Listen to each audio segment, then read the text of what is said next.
Dear friends, English Literature, Introduction to Drama, As You Like It by William Shakespeare, Short Questions with Answers. Short questions 42 to 51. Question 42.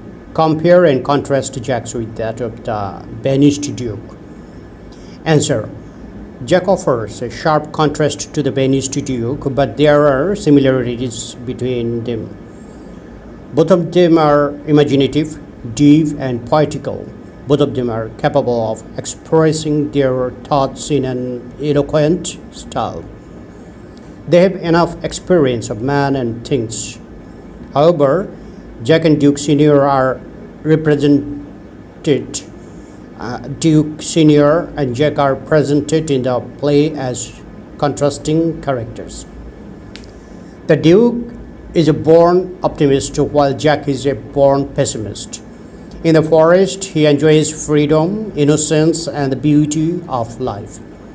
There, he is exempt from cares and anxieties and can find tongues in trees, books in running brooks, sermons in stones, and good in breathing. Thus, he always looks at the bright side of things. Jack, on the other hand, always looks at the dark side of things. In his famous 7 stages of man's life, he describes only the unpleasant aspects of every stage in the life of a man. He is a sojourn malcontent who sucks melancholy even out of the house of mirth. Question 43. Draw a short character sketch of Oliver. And so Oliver is the sub-villain of the play, As You Like It. He is the elder brother of Orlando. Being the eldest son of Sir Roland de Boys, he inherited all of Sir Roland de Boys' estate as well as the responsibility for taking care of his younger brothers. He properly looks after his brother Jack de Boys, but denies Orlando his part of the will granted by his father and deprives him of the place of a brother, of education, and of a proper living. Oliver treated him like a slave, not as a brother. When Orlando is complaining against his brother's ill treatment, Oliver arrives on the scene and, in a fit of rage, slaps Orlando. He also calls Orlando a villain. Orlando then grabs his elder brother by the neck and holds him and forces Oliver to agree to give Orlando a part of his inheritance. At this, Oliver decides to teach him a lesson and to withhold his inheritance. Oliver is malicious and wicked. He plots twice against the life of Orlando when Charles asks Oliver to dissort Orlando from the wrestling match. Oliver provoked him against Orlando. He slandered about him to Charles and incited Charles to kill Orlando. But the moment he learns that Orlando has not been killed by Charles, he thinks of other heinous means. That is, he plans to set fire on Orlando's lodging and wants to put an end to his life by burning. But there is a relieving feature in his character. He goes to the forest garden to trace Orlando and hand him over to Duke Frederick. In the forest, his life is saved from a hungry lioness by Orlando. Then he becomes a changed man and becomes worthy of the love of charming Celia. Thus, he has a happy end in the play. Happy end in the play. Question 44. Compare and contrast Oliver with that of Orlando. Answer. The character of Oliver offers a sharp contrast to that of Orlando.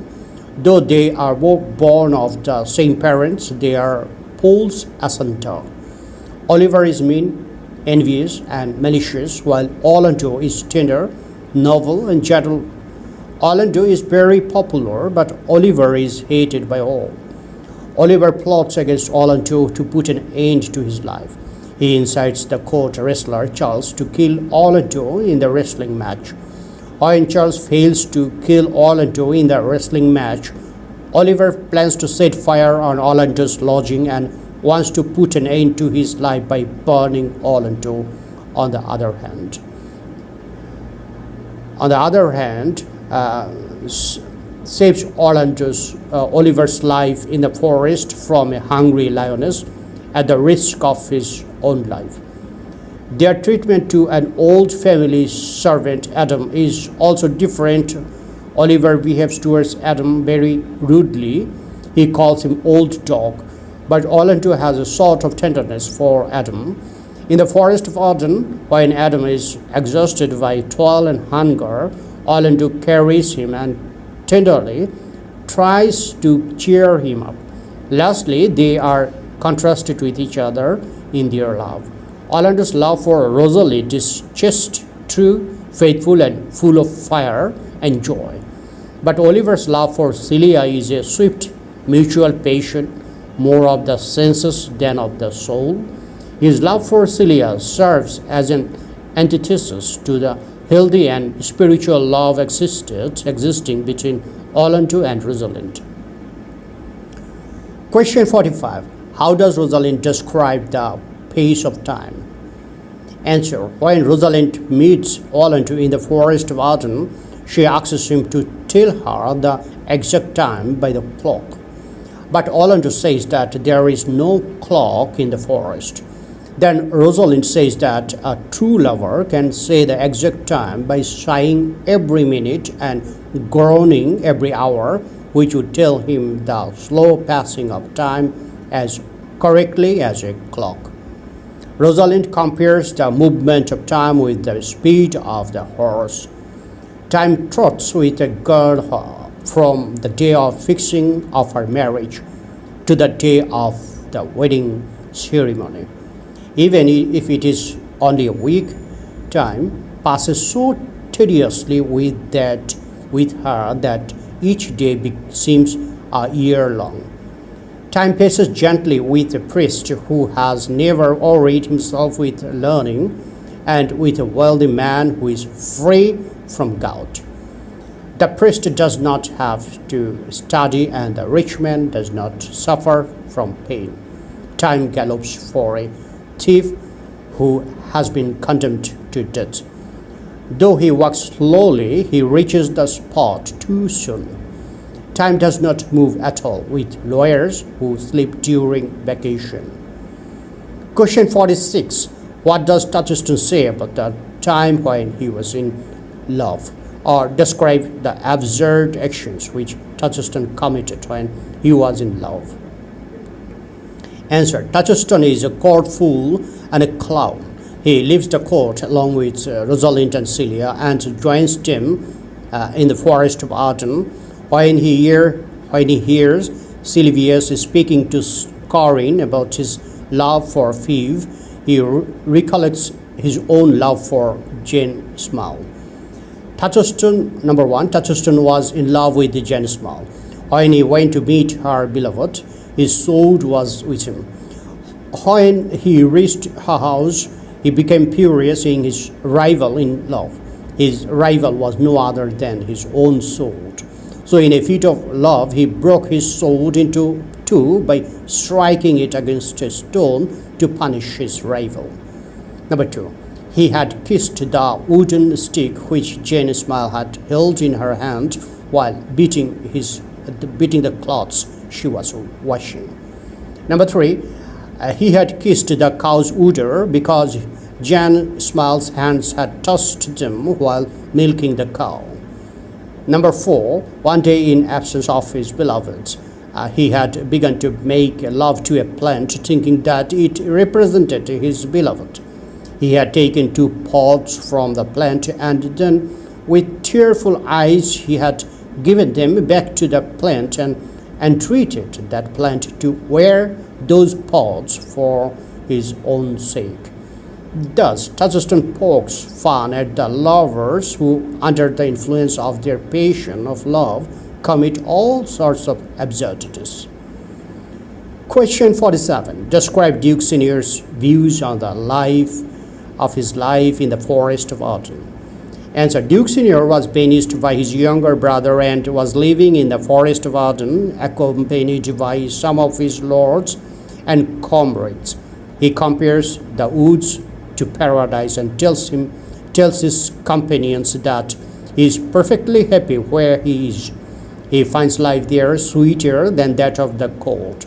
In the forest he faces cold and wintry winds of the winter, but he compares the winter winds to the honest counselors who do not flatter them, but only remind them of the human cruelty. He faces hardships in the forest, but he takes the hardships as a blessing in disguise. He realizes that sweet are the uses of adversity.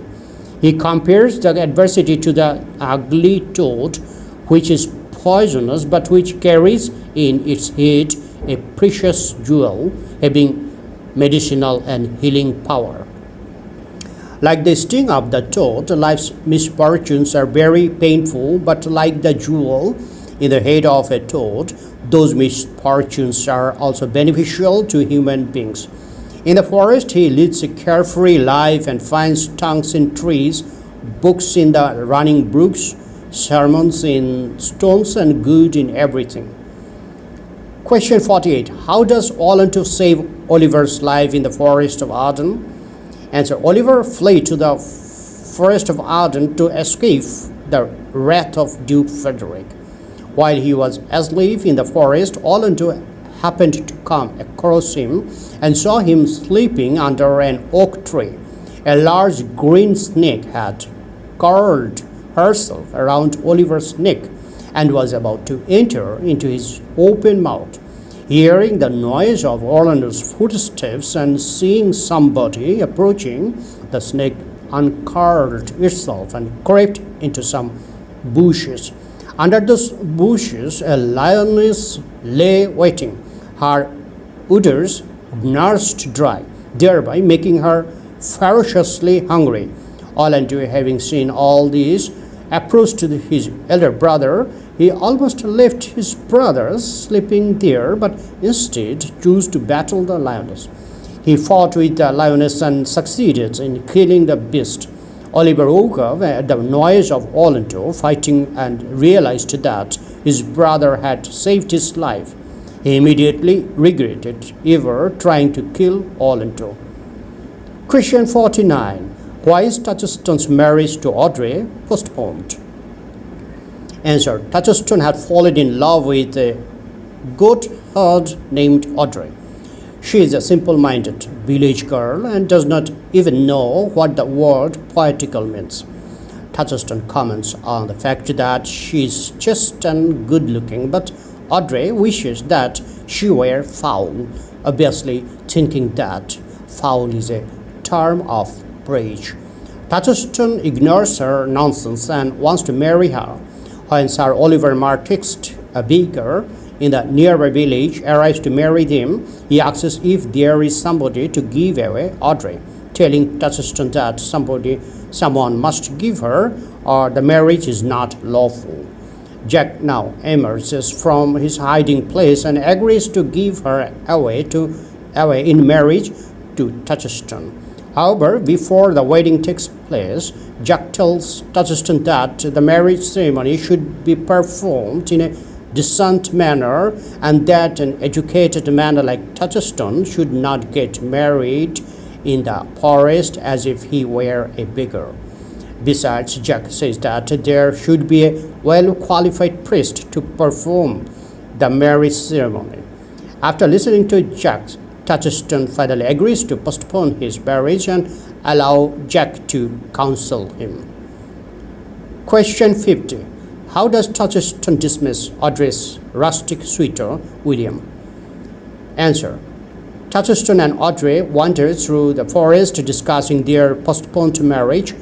Audrey is getting impatient for the delay in her marriage to Touchstone, who counsels her that they would get married soon. Touchstone also mentions that there is a youth in the forest who loves Audrey. Just then William, the youth in question, appears. Touchstone asks William if he is witty, and William responds that he is. Touchstone then asks if William is in love with Audrey. Again, the young man responds affirmatively. When Touchstone asks William if he is educated, William admits that he is not, and Touchstone sets out to teach him a lesson. He thereupon tells William that a fool always thinks himself to be wise, while a wise man thinks himself to be a fool. Touchstone then informs him that Audrey is at this time in his Touchstone's possession, as she has transferred her affection from William to Touchstone. So William will not be able to marry her. Touchstone asks him to give up his claim to Audrey and to leave the place, threatening at the same time to put an end to his life if he persists in his claim to marry her. Audrey endorses what Touchstone has said. Thereupon, William quits the spot. Question 51. Discuss the title of the play as you like it, or comment on the title of the play as you like it. Answer. The title of the play is appropriate because it has harmony with its theme. Some critics think that the title of the play refers to the carefree life led by the principal characters in the Forest of Arden. But as Brooke observes, the title strikes the chord of this beautiful, gay, and graceful play. Shakespeare laughed out the title one day after reading what he had written. Take it as you like it, in whatever way it pleases you. Take it mirth or seriousness. It's matter of thought or fancy. It's grave or lively characters. It's youthful love and self-conscious melancholy. Take anything you like out of it. There is plenty to please all kinds of men. It is written for your pleasure. Take it for your pleasure. Thus, the opinion of S.A. Brooke is identical with that of Shakespeare himself. Shakespeare expresses his opinion in the epilogue.